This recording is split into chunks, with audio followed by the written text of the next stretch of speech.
네, 안녕하세요. 새해 복 많이 받으시고 건강하십시오. 네.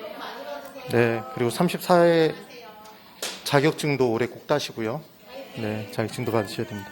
네. 여전히 밝군요. 네.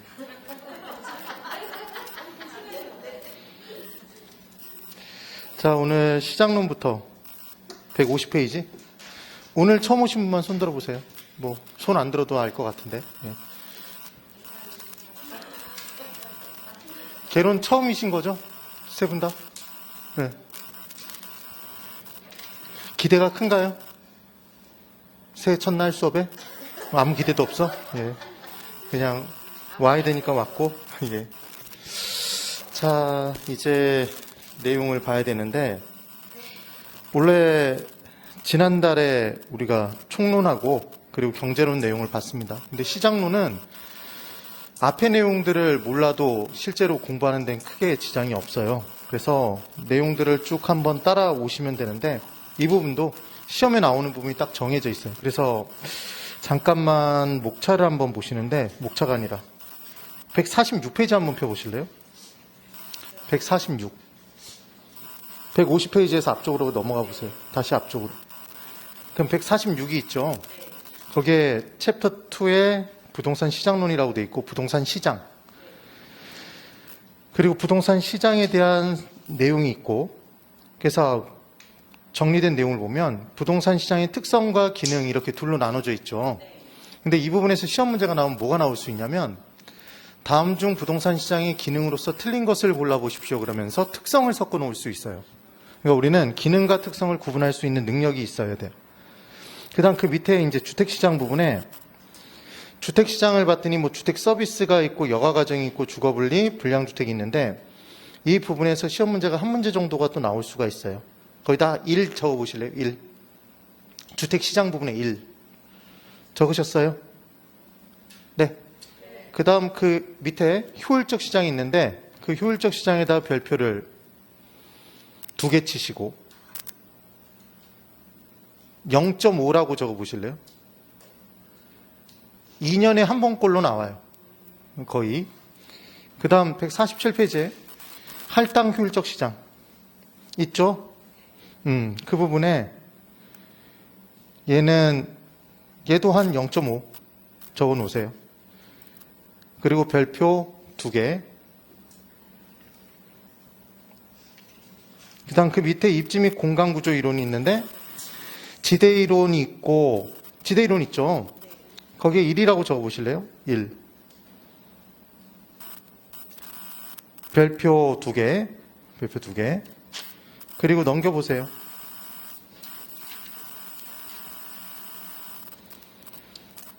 도시 토지의 지가 이론이 있고 그 부분은 내버려두고 도시 내부 구조 이론이 있어요. 찾으셨죠? 네. 그 도시 내부 구조 이론에 1이라고 적으시고 별표 셋. 나올 확률이 높다는 거예요. 이게 어렵다 뭐 그런 게 아니라 시험에 나올 확률이 높은 거. 그 다음 용도별 입지 이론 부분에 주거 입지 넘어가시고 농업 입지가 있고 그 농업 입지에 0.5 공업 입지에 1 상업 입지에 1 공업 입지에는 별표 셋 별표 3개 하셨어요? 네. 그 다음 149페이지에 상업입지론에 또 별표를 3개 쳐보세요. 별표 3개. 근래 들어서 시험에 입지이론 부분이 시험에 잘 나와요. 입지이론이 뭐냐면 우리가 부동산학을 공부하는 이유는 실생활에 경험하기 위해서인데 상점을 아무데나 차리면 되나요? 매출액이 많이 발생할 곳에? 매출액이 많이 발생할 곳. 그럼 어디에 상점을 위치시키는 게 좋을 것이냐? 들어설 땅을 정하는 이론. 이게 입지이론이에요. 입지이론. 공장은 어디에 들어서는 게 좋은가? 뭐 그런 내용들입니다. 그래서 우리가 이 부분의 내용들을 쭉 한번 이제 공부를 한번 해볼 거예요. 그래서 지금 있는 교재에 있는 내용을 샅샅이 다 처음부터 끝까지 다 볼 수는 없어요. 왜냐하면 그렇게 공부를 하면 진도를 이 부분만 해서 거의 한 달을 다 해도 나가기 힘들어요. 그래서 제가 칠판에 띄워놓고 설명드리는 내용들을 보시면서 핵심이 되는 내용이 뭔지를 정확히 체크하면서 넘어갑니다. 자, 이제 150페이지부터 시작해서 내용들을 볼 건데, 교재를 잘 보시고 페이지에 어디에 있다라는 걸 제가 이따가 알려드릴 테니까 그것만 확인을 하시는 거예요.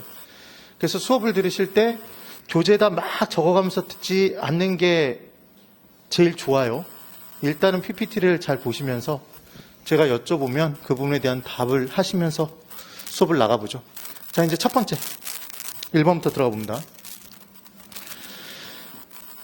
뭐부터 기억을 해줘야 되냐면, 우리는 신문에 또는 뉴스에서 뭘 많이 보냐면 시장경제체제 하에서 이런 표현을 되게 많이 봐요. 시장경제 들어보셨죠? 우리나라는 자유민주주의 국가고 경제제도는 시장경제예요. 시장경제. 그래서 시장과 경제가 똑같다고 생각하시면 돼요. 앞으로 따라해보세요. 시장경제. 예, 그럼 부동산 시장론은 결국은 경제론이겠네요. 사실은 같은 개념이라고 보시면 돼요. 그래서 이제 시장의 개념 및 유형을 볼 거예요. 첫 번째 이제 시장의 개념이 있는데, 시장은 우리가 아는 것처럼 수요는 사겠다는 거예요, 팔겠다는 거예요? 사겠다는 사람과 공급, 팔겠다는 사람이 만나서 이제 거래를 하는데, 그때 거래에 가장 큰 많은 영향을 끼치는 건 가격이죠. 그래서 가격이 높으면 사겠다는 양이 늘까요, 줄까요? 줄어들고, 팔겠다는 양은 가격이 올라가면 팔겠다는 사람은 공급량을 늘릴까요, 줄일까요? 늘리죠. 팔면 그만큼 이익이니까, 가격이 올라간 만큼. 그 내용이에요. 그래서 수요와 공급이 만나서 가격이라는 보이지 않는 손에 의해서, 보이지 않는 손 중요한 거 아니고, 지배를 받으며 거래가 이루어지는 곳. 얘를 뭐라고 한다? 얘를 시장이라고 한대요. 그게 한마디로 우리가 알고 있는 시장이에요. 물건을 팔겠다는 사람과 사겠다는 사람이 만나서 거래하는 곳이다. 그때 제일 중요한 건 뭐다? 가격. 그게 끝이에요. 그 다음 이제 시장의 유형을 구체적 시장이라는 것과 이제 추상적 시장이라는 것 둘로 쪼갤 거예요. 자, 여러분, 동대문 시장은 어디 가면 있나요? 동대문에 가면 있죠. 남대문 시장은? 남대문에. 그래서 이렇게 구체적 장소가 존재하는 시장을 구체적 시장이라고 합니다. 이 내용. 그런데 이렇게 구체적 장소가 존재하기 위해서는 이 시장에서 사고 파는 물건들은 들고 옮길 수 있는 물건들인가요? 남대문 시장에서 물건을 팔겠다는 사람이 그 물건을 들고 자신의 점포로 와서 진열해 놓고, 물건을 사겠다는 사람이 걔를 이제 사서 자기가 원하는 곳으로 들고 옮긴다. 그러니까 이동이 가능한 물건을 사고 파니까 구체적 장소에서 거래가 가능한 거죠, 실은. 이해가 되셔야 돼요. 그런데 이제 추상적인 시장이 있대요. 그럼 얘와 반대 개념이니까 구체적 장소가 존재한다, 존재하지 않는다? 존재하지 않아요. 제 질문을 드려볼게요. 자본시장은 어디 가면 있어요? 그랬더니 자본에 가면 있죠. 그럴 순 없잖아요. 남대문 시장은 남대문에 가면 있잖아. 이해되시죠? 그러니까 자본시장은 구체적 장소가 존재한다, 존재하지 않는다? 존재하지 않는다. 얘를 추상적 시장이라고 하더라. 그럼 부동산 시장은 어디 가면 있나요? 지금 대답을 못 하겠잖아. 부동산에 가면 있잖아요. 이렇게는 못 하잖아요. 맞죠? 그러니까 부동산 시장도 추상적 시장이다, 구체적 시장이다? 추상적 시장이 돼요. 추상적 시장. 그래서 자본시장, 부동산 시장 등이 그 예가 되는데, 부동산 시장이 구체적 장소가 존재할 수 없는 이유 하나.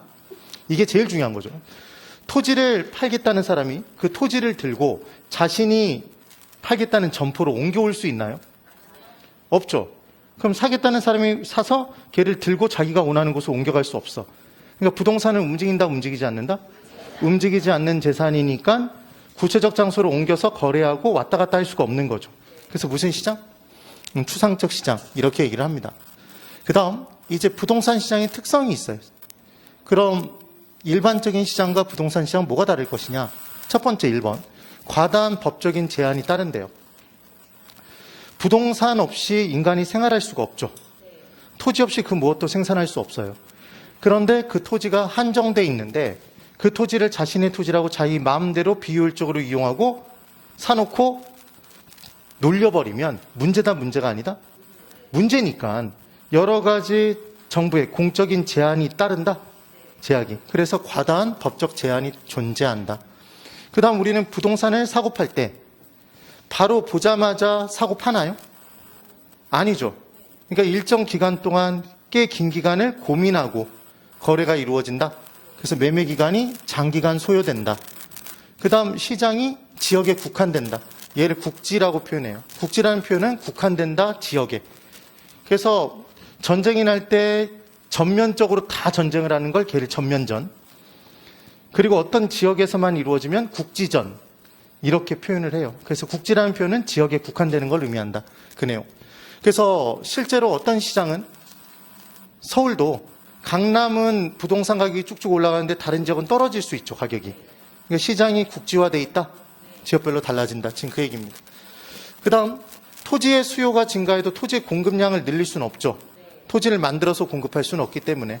그래서 일반적인 제한은 수요가 늘면 공급이 늘어서 균형을 달성하게 되는데 얘는 균형이 달성되기 어렵다. 수급 조절의 곤란성이라는 표현을 씁니다. 자, 여러분, 수급은 수요와 공급의 줄임말이에요. 되시죠? 네, 그 내용으로 기억을 해두시면 돼요. 그 다음, 부동산은 다 다르다 개별성을 띠니까 얘들은 이래하는 표준을 잡기가 어렵대요. 비표준화성의 특성을 띈대요.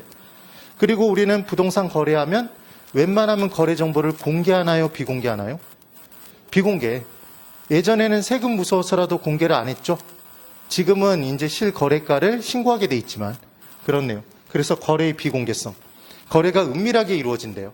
그럼 이 거래 정보 관련해서 뭔가 정보를 입수하기 위해서는 비용이 발생할까요? 그렇죠. 정보 비용이 또 발생할 거예요. 그 다음에 시장이 조직을 짜기 어렵대요. 비조직성의 특성을 띈다고 얘기를 합니다. 지금 교재로는 150페이지 보고 있어요. 네. 그 다음 부동산은 싸다 비싸다? 매우 비싸니까 고가성을 띠니까 내 돈만 갖고 부동산을 사기가 어려워요. 그럼 우리는 부동산을 사기 위해서 은행에 가서 돈 빌리죠.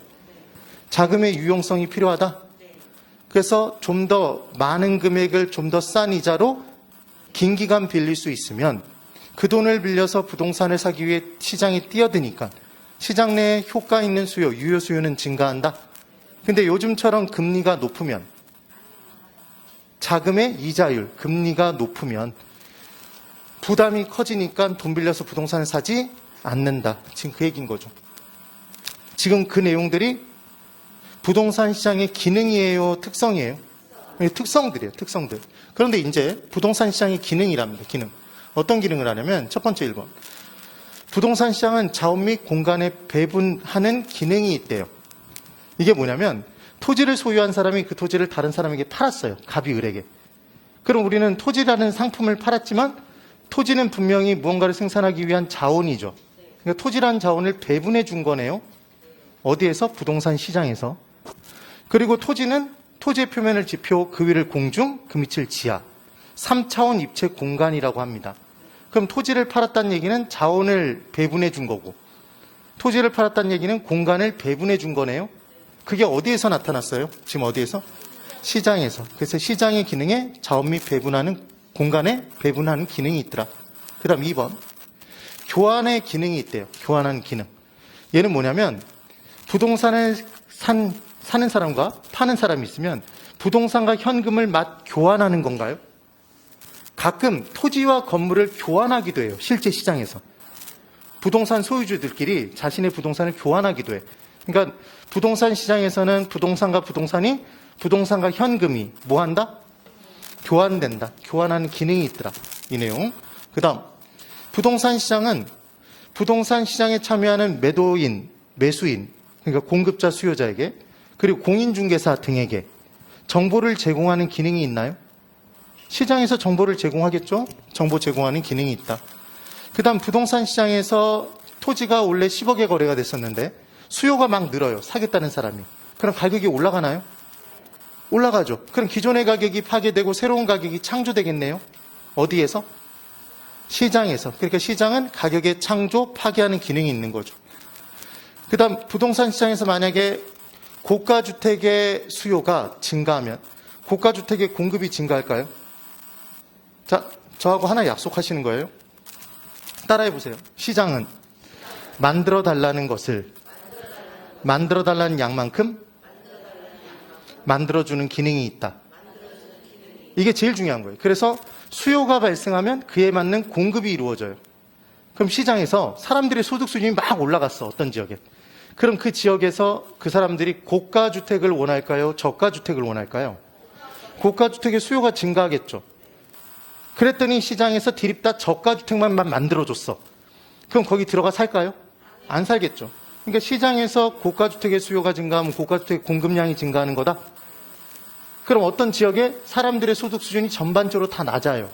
그럼 저가주택의 수요가 늘겠죠, 그 지역에? 그러니까 그 지역은 뭐가 들어서겠어요? 저가주택의 공급이 이루어지겠지. 그러니까 반대로 얘기해보면 어떤 지역에 판잣집이 질비해. 판자촌이야, 판자촌. 그럼 그 지역의 수요자들은 소득 수준이 높은 낮은, 그것도 매우 낮은 극빈층이 살고 있어서 극빈층이 원하니까 판잣집이 공급된 거예요.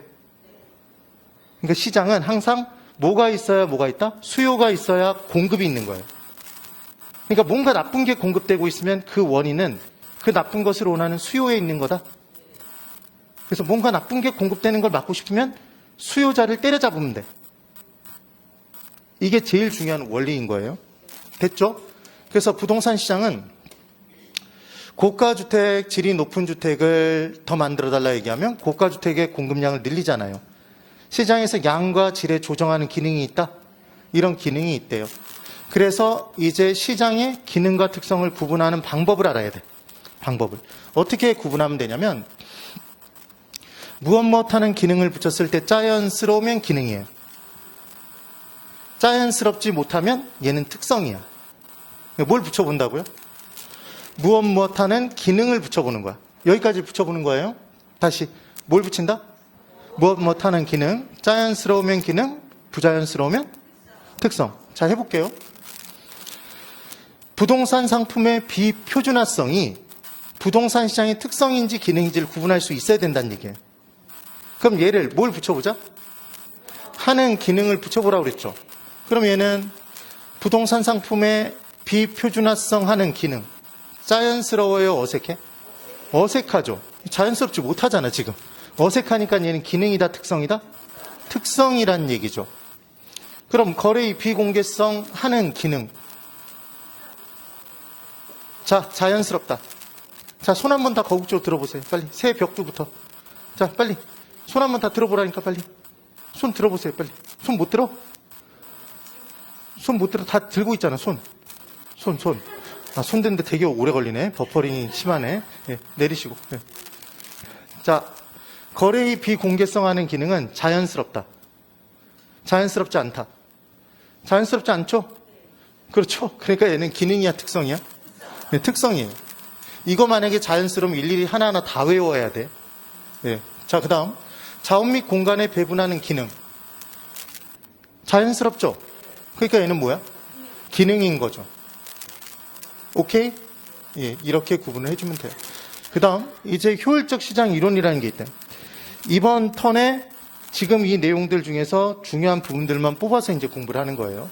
그래서 효율적 시장 이론은 어디에 있냐면, 뒷부분에 꽤 넘어가서 있어요. 제가 페이지를 찾아드리고 설명을 드릴게요. 아까 제가 얘 중요하다고 그랬죠?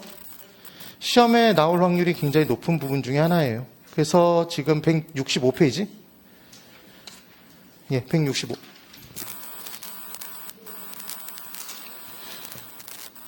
펼치셨어요? 네, 165페이지에 효율적 시장 이론을 볼게요. 저하고 한 가지 약속을 하실 겁니다. 개론이 끝나는 그 순간까지, 실제 시험장 들어가서 문제 풀고 나오는 그 순간까지 부동산학 개론 관련해서 효율적이라는 단어가 나온다, 효율성이라는 단어가 나온다 그러면 얘는 다 정보와 관련된 거예요.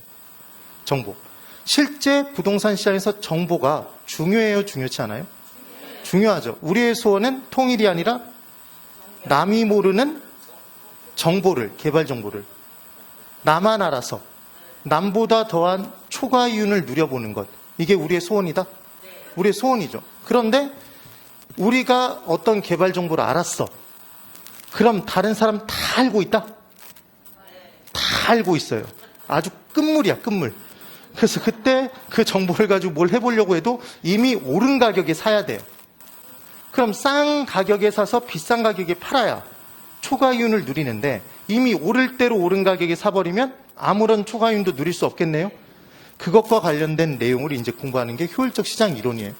그래서 시장의 효율성이란 얘가 뭐냐면 어떤 정보가 뜨자마자 바로 가치에 반영돼서 올라가 버리는 거예요.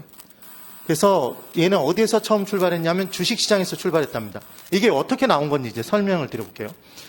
파머라는 사람이 있는데 그분이 주식시장을 이렇게 봤더니 어떤 일이 발생이 되냐면 주식시장에서 어떤 기업 하나가 신기술 하나를 개발했어요. 그럼 신기술이 개발됨에 따라 이제 그 기업의 기술력이 높아지니까 그 기업의 가치는 올라갈까요? 떨어질까요? 그 기업이 발생시키는 매출의 규모가 커질 것이고 이익이 커질 거니까 지금 현재 커져요? 앞으로 커질 거야? 앞으로 커질 거죠. 그러니까 사람들이 그 주식을 서로 사기 위해 경쟁해? 그럼 주식 가격이 올라가나요? 올라가지 않나요? 올라가죠. 맞죠? 그러니까 결론은 뭐냐면 어떤 정보가 딱 뜨자마자 그 주식에 현재 가치에 반영돼서 올라가 버린다? 이렇게 되는 걸 뭐라고 하냐면 시장의 효율성이라고 얘기를 해요. 시장의 효율성. 그래서 시장의 효율성이란 시장이 새로운 정보를 얼마나 지체 없이 가치에, 이때 이 가치는 현재 가치를 얘기하는 거예요. 중요한 것. 자, 시점은 과거와 현재와 미래가 있겠죠. 우리는 현재를 살아요? 과거를 살아? 미래를 살지 않아요. 우리는 항상 현재를 살아. 그러니까 우리가 그냥 가치라고 얘기하면 별다른 얘기 없으면 얘는 무슨 가치를 얘기한다? 현재 가치죠. 그래서 시장의 효율성이란 시장이 새로운 정보를 얼마나 지체 없이 현재 가치에 반영하는가를 나타내는 정보의 효율성을 얘기한대요. 그래서 효율성이란 단어가 나오면 걔는 뭘 의미한다? 정보와 관련이 있구나 이렇게 기억하는 거예요. 정보의 효율성. 새로운 정보가 지체 없이 가치에 반영되는 시장을 얘를 효율적인 시장이라고 한대요. 그래서 이 부분에 시험 문제가 예전에 어떤 문제가 나왔었냐면 이런 문제가 나온 적이 있었어요. 잘 보세요. 뭐가 달라졌는지 잘 봐. 시장이 새로운 정보를 얼마나 지체 없이 가치에 반영하는가를 나타내는 정보의 효율성을 효율적 시장이라 한다. 틀렸죠?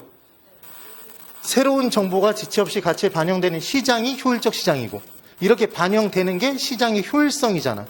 이걸 바꿔서 문제를 낸 적도 있었다는 얘기죠. 과거에는. 주의를 해보시라는 얘기예요. 그런데 이제 이 효율적 시장의 유형이 크게 세 가지로 쪼개진대요. 세 가지. 왜 세 가지로 쪼개지는지 설명을 드려볼게요. 아까 제가 시점은 크게 세 가지가 있다고 그랬죠? 과거, 현재, 미래. 다시 한번 해보세요. 과거, 현재, 미래죠. 세 가지 정보가 있는 거예요. 그러면 이때 정보가 가치에 반영되는 정도에 따라 약하게 반영되는 시장, 정보가 현재 가치에 약하게 반영되는 시장, 중간으로 반영되는 시장, 강하게 반영되는 시장 이렇게 셋으로 구분한대요. 왜 셋으로 구분했죠? 정보가 세 개니까. 과거, 현재, 미래의 정보 세 개니까. 그래서 과거의 정보까지만 반영돼 있으면 얘는 강하다, 약하다? 반영되는 정도가 약하다. 약성, 효율적 시장. 그러면 현재 정보까지 반영돼 있으면 셋 중 둘이니까 중간이다. 중강성 효율적 시장. 과거, 현재, 미래 정보 모두 반영돼 있으면 셋 다 반영돼 있으니까 반영되는 정도가 강하다. 강성 효율적 시장. 오케이? 그래서 효율적 시장의 유형이 크게 셋으로 쪼개진대요. 그때 정보의 종류가 크게 세 가지이기 때문에 과거 정보가 있답니다. 그럼 과거 정보는 현재를 기준으로 과거에 반영된 이때 과거에 공표된 정보, 현재를 기준으로 과거에 발표된 정보, 그러니까 현재 기준으로 과거 1년 전에 어떤 지역에 지하철이 들어선다는 정보가 뜬 거예요. 그럼 걔는 현재 정보다 과거 정보다? 과거 정보죠. 이미 공표된 과거 정보인 거야. 그래서 과거 정보는 과거에 공표된 정보입니다. 얘를 분석하는 걸 무슨 분석이라고 하냐면 기술적 분석이라고 한대요. 자, 생각해 보세요.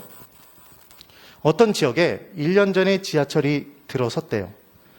그러면 그 정보만 가지고 이제 그 지역에 있는 건물이 얼마만큼 가치가 올라갔는지 바로 알 수 있나요? 분석을 해야 될까요? 분석을 해야 어떤 결론에 도달할 거 아니에요. 그래서 과거 정보를 분석하는 걸 무슨 분석이라 한다? 기술적 분석이라고 합니다. 이 기술적 분석이, 자, 주식 투자해 보신 분 손 들어보세요. 나 주식에 관심이 있다. 난 아무런 관심 없고 부동산에만 오로지 관심이 있었다. 아무 생각 없다. 작년도 마찬가지고 올해도 마찬가지 난 쭉 똑같을 것이다. 예. 그래서 뭐가 있냐면 이런 거 있는 거예요. 우리 주식시장 보면 프로들이 굉장히 많아요. TV 프로 중에서도 주식 관련해서 뭔가 뭐 정보 띄워주고 막 분석하는 프로들 많죠. 프로그램들. 그럼 거기 보면 전문가들이, 소위 전문가라는 사람들이 꺾은 선 그래프, 막대 그래프 같은 걸 막 보여줘요. 그런 거 보신 적 있어요?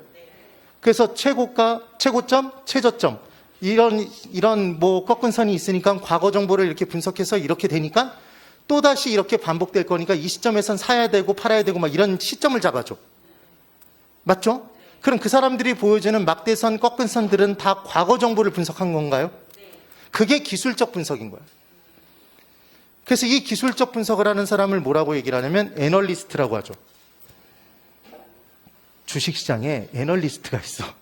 그러면 주식시장의 애널리스트들이 과거 정보를 분석해서 뭔가 투자를 해라 마라 이렇게 정보를 주는 건 과거는 반복되기 때문이죠. 역사는. 그래서 지금 과거 정보를 분석하는 게 의미가 있단 말이에요. 그런데 결론은 생각해보면 이 정보에 의해서 투자를 해도 실패할 수 있는 여지가 있는 게 얘는 현재 정보다 과거 정보다?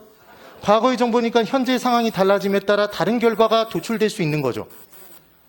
그러니까 아무리 기술적 분석을 잘하는 애널리스트가 주식 투자 분석을 해줘도 실패할 가능성이 존재하는 이유는 얘는 기본적으로 과거 정보이기 때문이다. 이해가 되세요? 그래서 시험 문제에서는 기술적 분석을 통하여 그러면 얘는 무슨 정보? 과거 정보. 이걸 좀 기억을 해놔야 돼요. 되셨어요? 그 다음 이제 현재 정보가 있대요. 그럼 현재 정보는 과거에 공표된 정보일까요? 현재 공표된 정보일까? 현재 공표된 정보. 그러니까 뉴스를 딱 틀었어 지금. 그랬더니 어느 지역에 개발이 될 거래요. 어떤 지역이. 그럼 얘는 현재 정보죠. 이게 현재 정보인 거야. 그럼 얘도 바로 결론에 도달하게 만들어줄까요? 무언가 분석이 필요해? 분석이 필요하겠죠. 그래서 얘를 무슨 분석이라고 하냐면 얘는 기본적 분석이래. 기본적 분석이래요. 그럼 이제 거의 대부분의 수강생들이 뭘 갖고 헷갈려 하냐면 이놈의 정보는 왜 이렇게 많고 이놈의 분석은 또 왜 이름이 달라? 승질이 나기 시작하는 거예요. 그래서 과거 정보가 기본적 분석, 기술적 분석은 현재 정보 분석 그러면 헷갈린단 말이에요. 그럼 기억을 해야 돼, 안 해야 돼? 해야 돼요. 해야 돼. 하는 방법이 있을까요? 당연히 있겠지. 없으면 이 자리에 서 있으면 안 되죠. 그 다음 미래 정보는 현재 공표된 정보예요? 현재 공표되기 전의 정보야? 예, 현재 공표되기 전의 정보예요. 그래서 얘는 현재 공표되지 않은 정보. 얘가 미래 정보가 됩니다. 페이지로는 지금 164페이지. 찾았어요? 그 페이지를 찾았으면 대단한 건데. 전문가야, 그럼. 예. 자, 이제 이쪽 보고. 그래서 미래 정보는 현재 공표되지 않은 정보래요. 그리고 얘는 분석조차 필요 없이 결론에 도달하게 된대요. 그래서 얘는 분석에 이름이 없어. 이렇게 나와요. 자, 다시. 지금 우리가 뭐 하고 있냐면, 절 보세요, 절. 빨리 집중해서. 하루에 하나씩만 잘 익혀나가도 1시간에 하나씩. 2.5점이죠? 한 문제 2.5점이야. 그럼 4교시를 진행하면 10점인가요? 네? 그럼 10점씩 올린다고 생각하면 8주면 80점이네. 좋아요, 안 좋아요? 좋죠.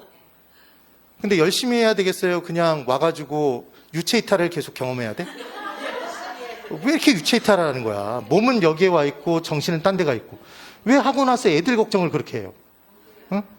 애들은 엄마가 집에 없으면 정말 좋아해. 그렇게 행복해 할 수가 없어. 엄마가 열심히 공부를 해야 돼. 그래서 제가 원장님한테 좀 부탁 말씀을 드려서 한 가지를 한번 해보려고 해요. 올해는. 이게 실현이 될지 모르겠지만 엄마가 맨날 와서 졸거나 그러면 가정통신문을 아이한테 보내는 거야.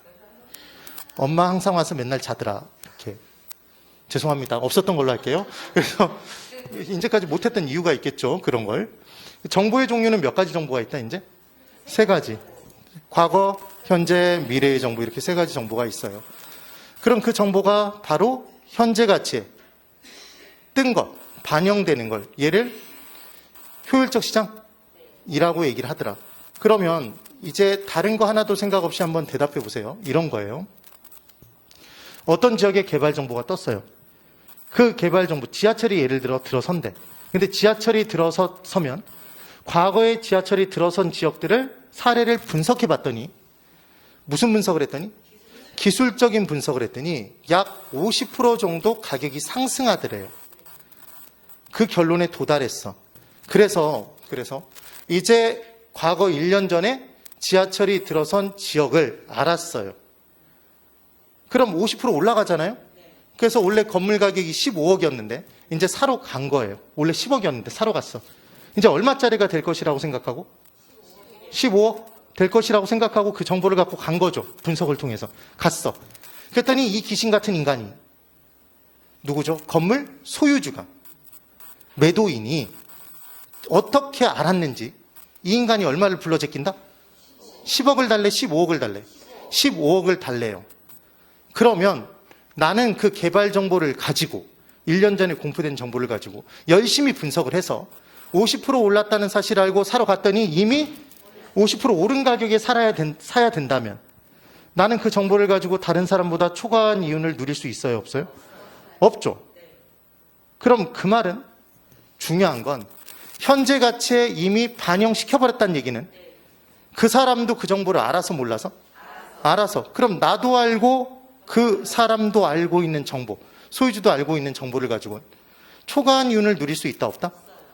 없어요. 그러니까 정보가 공유된 순간 아무리 유용한 정보여도 그 정보를 가지고 누릴 수 있는 초과이윤이 없는 거야. 그럼 공유된 순간 이미 현재 가치에 반영돼 버렸죠. 그럼 반영된 후의 가격으로 사면 뭘 누릴 수 없다는 게 포인트다? 초과한 이윤을 누릴 수 없다는 게 포인트가 됩니다. 그래서 한 가지 정말 꼭 무조건 이건 머릿속에 집어넣어야 되는데 이걸 기억하는 거예요. 여러분 잘 보세요. 어느 날 TV를 보고 있었어요.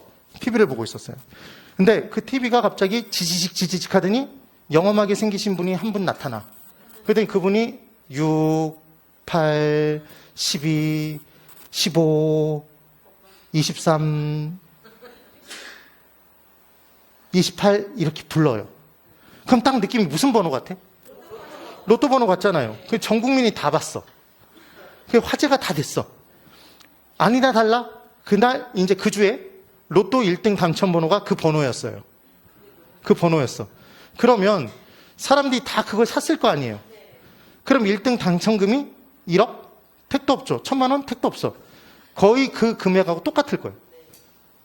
자기가 산 금액하고. 그러니까 로또 1등 당첨 번호는 굉장히 유용한 정보예요? 유용하지 않은 정보예요? 유용한 정보임에도 불구하고 그 정보가 완전히 뭐 된 순간? 공유된 순간. 나도 알고 남도 알고 다 같이 한 순간 그 정보를 가지고 다른 사람보다 누릴 수 있는 초과이윤이 있다 없다? 없다는 거죠. 그러니까 무조건 공유되면 뭔 존재하지 않는다? 초과이윤은 없는 거예요. 가치에 반영돼 버린 순간. 됐어요? 그 내용이에요. 그래서 이제 정보의 종류를 셋 쪼개놨고 얘 분석을 뭘 해야 되는지 설명한 거예요. 그래서 얘를 외우는 방법 이렇게 기억할 거예요. 우리 MM이 있었죠, 여러분? 이 MM이 뭐냐면 메모리 매직, 암기 마법. 네. 좀 있어 보이지 않아요? MM이라고 하니까. 네. 그래서 이 MM으로 어떻게 기억할 거냐면 이렇게 기억할 거야. 동구밭, 과수론길, 과수론 이렇게 기억할 거예요. 그래서 기술적 분석은 뭘 분석하는 거다? 과거 정보 분석이다 이렇게 기억해 놓으면 나중에 안 헷갈릴 거예요. 되셨죠? 이렇게 잡는 거야. 그러면 이제 또 보도록 하죠. 제일 중요한 건 정보는 공유되는 순간 그 정보의 경제적 가치는 빵이다. 자, 공기는 자 똑같은 얘기예요. 공기는 유용성, 쓸모가 커요, 작아요? 공기. 공기 없으면 우리 죽는 거야. 죽는 거죠? 유용성이 되게 커. 엄청 커. 근데 제가 어떤 분한테 이제 뒷자리에 앉은 분한테 이렇게 얘기를 하는 거지. 내 자리의 공기는 당신 자리의 공기와 달라요. 한 번 들이마시는데 1,000원, 싸다, 싸. 이렇게 얘기하면 이상한 눈빛으로 쳐다볼 거 아니야. 네. 그러니까 아무리 유용성이 크다 손 치더라도 뭐 되는 순간? 공유되는 순간 경제적 가치는 존재한다, 존재하지 않는다? 존재하지 않죠. 그러니까 그 공기를 사기 위해 돈을 들이는 사람이 존재할 수가 없는 거예요. 그래서 제일 중요한 건 정보는 공유되는 순간 그 정보의 경제적 가치는, 정보 가치는 빵이 된다. 그러니까 정보를 입수하기에 들이는 비용, 정보 비용도 당연히 빵일 거예요. 경제적 가치가 빵인 걸 돈 주고 사실 거예요? 안 사죠. 지금 그 얘기인 거예요. 그럼 효율적 시장의 유형은 이제 어떻게 나눠지는지. 그 다음 공유된 정보가 뭔지. 공유가 됐다는 얘기는 현재 가치에 반영된 거죠. 이게 둘이 똑같은 얘기예요. 그럼 이제 현재 가치에 반영되지 않은 정보는 공유되지 않은 정보라는 거죠. 그래서 효율적 시장의 유형을 셋으로 쪼갤 거예요. 우선 약성부터 보면 약성은 어디까지만 반영돼 있다?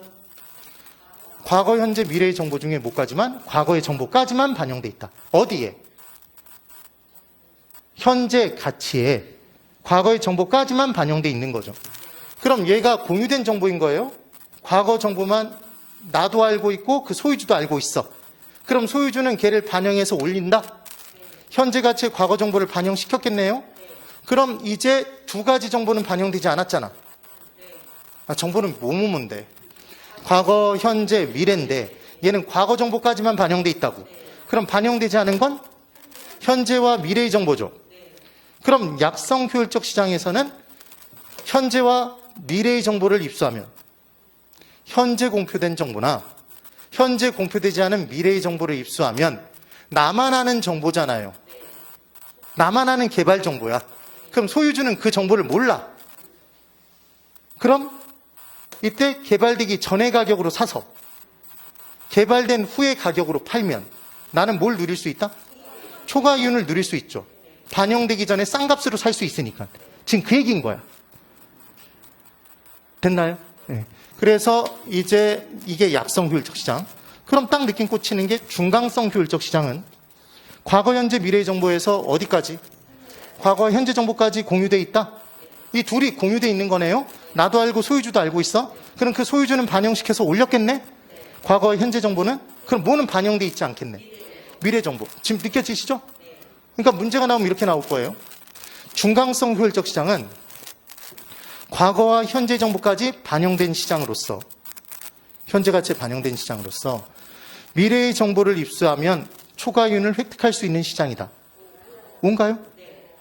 이걸 판단할 수 있으면 돼. 이게 시험 문제란 말이에요.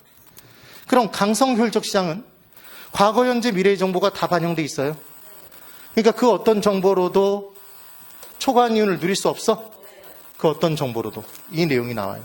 근데 중요한 건 뭐 하나를 기억해 둬야 되냐면 우리는 지금 뭐의 존재 여부를 가지고 내용을 한 거예요. 초과이윤. 초과이윤을 누릴 수 있는지 없는지 얘를 판단한 거예요. 근데 뭐는 다 누릴 수 있냐면 정상이윤은 다 누릴 수 있대요. 그래서 중요한 포인트, 정상이윤은 정상적으로 누릴 수 있는 이윤이에요. 그래서 시장에서 정말 특수한 조건이 갖춰지지 않는 이상은 정상이윤은 다 누리는 거예요. 그러니까 문제를 풀 때 요령이 뭐냐면 어떤 경우에는 초과이윤은 물론이거니와 정상이윤도 획득할 수 없다 그러면 걔는 무조건 X. 우리 시험 문제에서. 뭐는 다 누린다? 정상이윤은.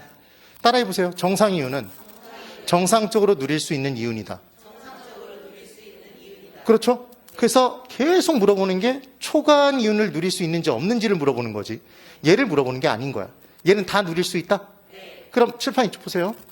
강성 효율적 시장은 정보가 현재 가치에 반영되는 정도가 강한 시장으로서 과거, 현재, 미래의 정보가 모두 반영된 시장이므로 그 어떤 정보를 가지고도 초과이윤은 물론이거니와 정상이윤도 누릴 수 없다.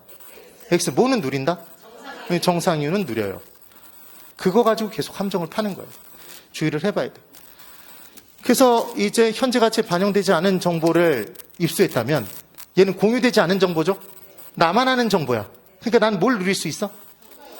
초과이윤을 누릴 수 있죠. 싼 값에 사서? 반영 전의 가격으로 사서. 지금 그 얘기. 그럼 얘는 이미 소유주도 알아. 공유된 정보니까 나도 알고 있고 걔도 알고 있으면 뭘 누릴 수 없다? 초과이윤을 누릴 수 없다. 지금 그 얘기인 겁니다. 그 얘기. 그럼 이제 정보는 공유된 순간 현재 가치에 반영됐다는 얘기고 이미 오른 상태로 사야 되니까 초과이윤을 누릴 수 없다는 얘기였죠. 그래서 이제 X를 칠 거예요. 문제 풀 때 이게 요령이야. 어떤 정보가 공유돼 있으면 그 정보는 X 치는 거예요. 죽여버리는 거예요. 죽여버리는 거. 그 다음 이제 정보가 공유되지 않았으면 현재 가치에 반영되지 않았으니까 얘는 반영 전의 가격으로 사니까 뭘 누릴 수 있다? 초과를 누릴 수 있다는 동그라미를 칠 거라고, 이제. 공유되지 않았으면. 그럼 이제 연습할 거예요. 약성 효율적 시장이다 그러면 문제에서 지문에 약성 효율적 시장 관련 문제가 나오면 무조건 과현미를 적어. 과현미는 과거의 현미죠? 과거, 현재, 미래야. 이런 얘기하면 또 옛날 사람 또 들통나는 건데, 노사연 씨의 이모님이 누구예요? 밤한개, 현미 씨잖아요. 그런 표정 짓고 있는 게 정상이에요. 그래서 연식이 얼마 안 된 거야. 기쁜 거지, 지금. 이런 걸 몰라야 기쁜 거야. 그래서 이제 과현미를 딱 적어 놓고 약성은 어디까지 죽여? 과거만 죽이죠. 과거만 공유돼 있잖아. 과거만 X 친 거예요? 반영된 순간 X 쳐. 그럼 현재 미래는 동그라미네? 그러면 X는 뭘 누릴 수 없다는 X? 초과를 누릴 수 없다는 X. 동그라미는 뭘 누릴 수 있다는 동그라미? 초과를 누릴 수 있다는 동그라미. 왜 초과를 누릴 수 있다? 공유되지 않았으니까. 지금 그 얘기인 거지. 맞죠? 그럼 중간성 효율적 시장 문제가 나오면 과현미를 적고 어디까지 죽여? 과거, 현재 죽이고 미래 동그라미. 그래서 지문을 봤더니 이렇게 나온 거예요. 지문에. 중간성 효율적 시장은 기술적 분석을 통하여. 그럼 걔는 무슨 정보? 과수론, 과거 정보를 가지고 기본적 분석을 통하여. 그럼 무슨 정보? 현재 정보를 가지고는 초과를 누릴 수 없지만, 맞아요? 현재 공표되지 않은 미래 정보를 입수하면 초과를 획득할 수 있는 시장이다. 맞아요? 이렇게 판단이 가능하잖아. 얘를 적어 놓으면. 오케이. 그럼 이제 강성효율적 시장은 다 죽인다? 다 죽이죠. 그러니까 그 어떤 정보도 뭘 누릴 수 없네? 초과를 누릴 수 없겠죠. 이게 강성효율적 시장인 거예요. 쉽나요? 할만하잖아. 근데 얘가 금융자격증 공부해 보신 분 계세요? 혹시 FP나 뭐 이런 거? 몰라요? 금융자격증 공부할 때 이 효율적 시장 내용이 주식시장에서 나온 개념이니까 당연히 또 나와요. 근데 이 효율적 시장 내용이 우리는 어떻게 공부했죠, 여러분? 얘를 강성, 중강성, 약성 효율적 시장 이렇게 얘기했잖아요. 근데 그 금융 자격증에서는 강형, 약형, 중강형 이렇게 나와. 우리 형님을 성님이라고 해요? 네, 끝났어요. 똑같은 거예요, 똑같은 거. 네, 별로 중요한 게 아니에요. 이제 완전 경쟁 시장에 대해서 한번 설명을 드려볼게요. 완전 경쟁 시장의 내용은 어디 있냐면, 지금 중요성에 따라서 말씀을 드린 거예요. 100? 어디? 166? 예. 166페이지? 밑에, 네. 아닌데? 잠깐만. 완전 경쟁 시장의 내용이 별도로 나와 있는 게 있어요. 네. 자, 150페이지. 150페이지 펴보세요. 피셨나요? 네. 펼치셨죠? 이제 완전 경쟁 시장의 내용을 봐야 되는데, 시간이 벌써 50분이 갔네요. 이렇게 학계론 시간이 즐거워요. 그러니까 시작했는가 싶은데 벌써 50분이 갔잖아요. 그럼 또 휴식 시간이야. 쉬고 10분 뒤에 완전 경쟁 시장부터 볼 거예요. 예. 10분 쉬세요. 예.